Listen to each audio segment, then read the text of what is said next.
Você já ouviu falar sobre a lei de Ohm? Já escutou esse enunciado? A intensidade da corrente elétrica num condutor é diretamente proporcional à força eletromotriz e inversamente proporcional à sua resistência elétrica. Não? Então venha conosco nesta aula e descubra tudo a respeito da eletricidade básica. Olá! Seja bem-vindo ao Eletricidade na Prática. Começaremos a aula lhes explicando sobre corrente elétrica. É sabido que todos os corpos são compostos por átomos.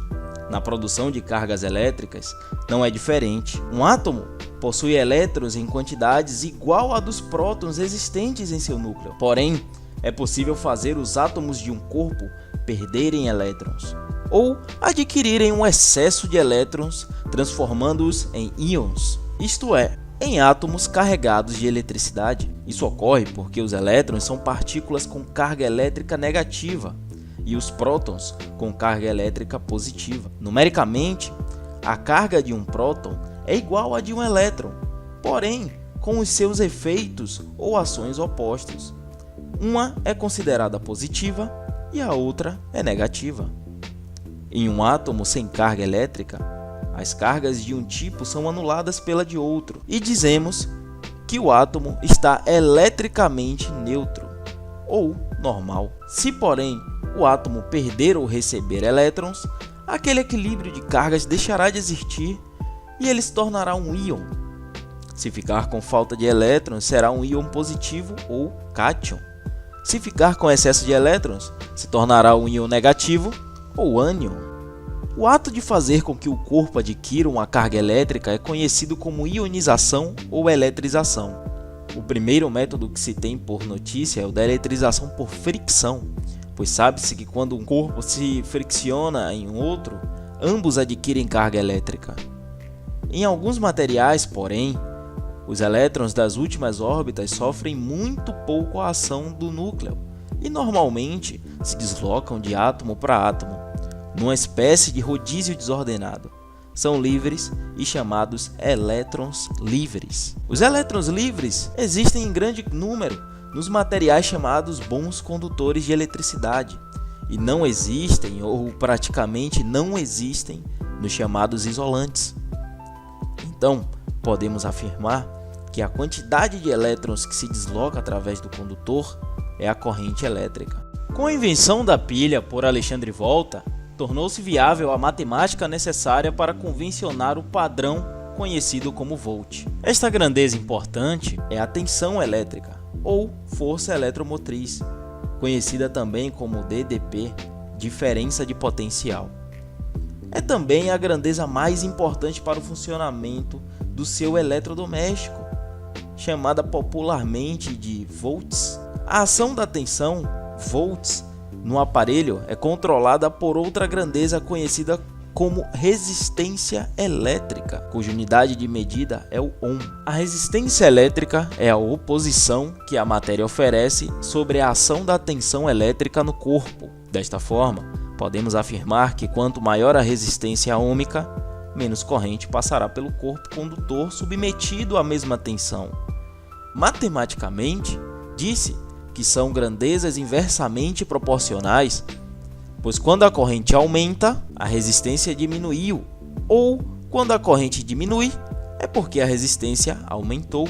A resistência de um dispositivo condutor é dada pela equação R igual a tensão sobre corrente, R representando resistência elétrica, medida em ohm, V representando a tensão ou diferença de potencial, medida em volts, e corrente elétrica, que é I representando a intensidade da corrente elétrica, medida em ampere. Vamos a alguns exemplos ilustrativos.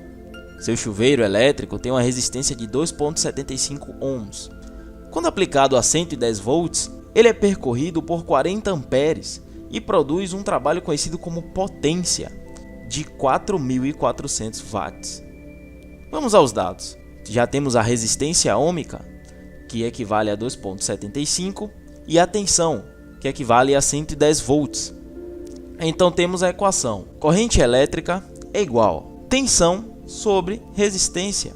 Juntando os dados, nós temos corrente elétrica igual a 110 sobre 2,75. Então concluímos que a corrente elétrica que percorre o condutor foi de 40 amperes. A potência elétrica é conhecida pela fórmula potência igual a tensão vezes corrente elétrica. Potência é igual a 110 vezes 40, como os dados que nós já tínhamos anteriormente. A potência é igual a 4.400 watts.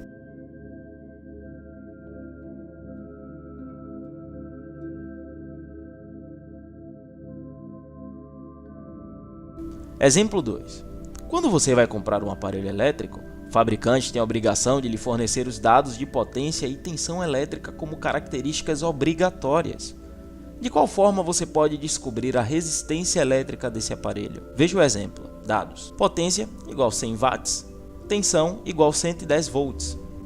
Acharemos primeiramente a corrente elétrica que circula no aparelho. Corrente elétrica é igual a potência sobre tensão.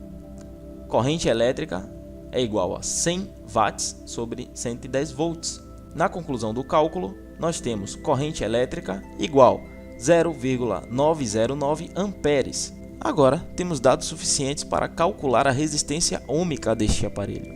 Então, temos aí os dados. Potência igual 100 watts, tensão igual 110 volts e a corrente elétrica que nós calculamos agora igual a 0,909 amperes. Então, para calcular a resistência, nós teremos resistência igual a tensão sobre corrente. Então, juntando os dados que já recolhemos, resistência igual a 110 sobre 0,909 A. Resistência, então, na conclusão do cálculo, é igual a 121 ohms, aproximadamente 121 ohms.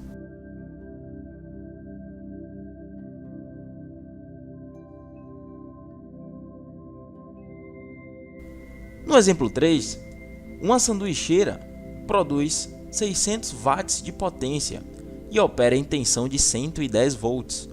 Qual a resistência ohmica dessa sanduicheira? Dados. Potência igual a 600 watts, tensão igual a 110 volts.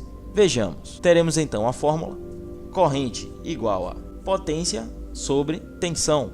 Corrente igual então a 600 watts sobre 110 volts. Corrente, na conclusão do cálculo, nós temos igual a 5,454 amperes. Agora, resistência é igual a tensão sobre corrente.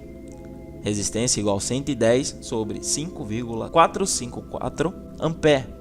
Resistência, então, é igual a 20,168 ohms. No exemplo 4, uma sanduicheira que produz 600 watts de potência e é fabricada para operar em tensão de 220 volts, terá outro valor de resistência ohmica.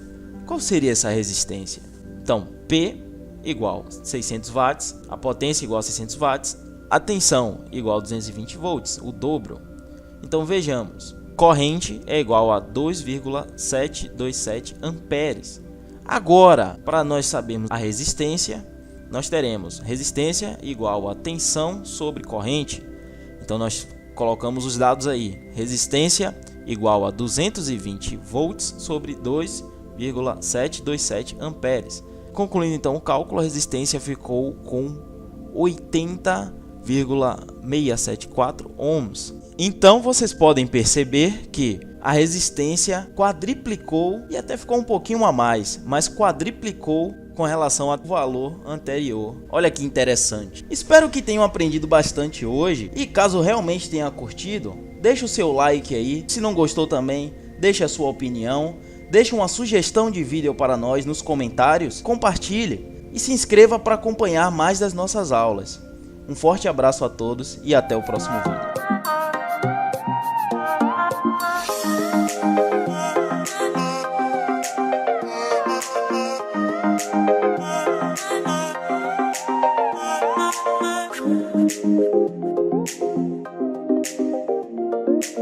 We'll be right back.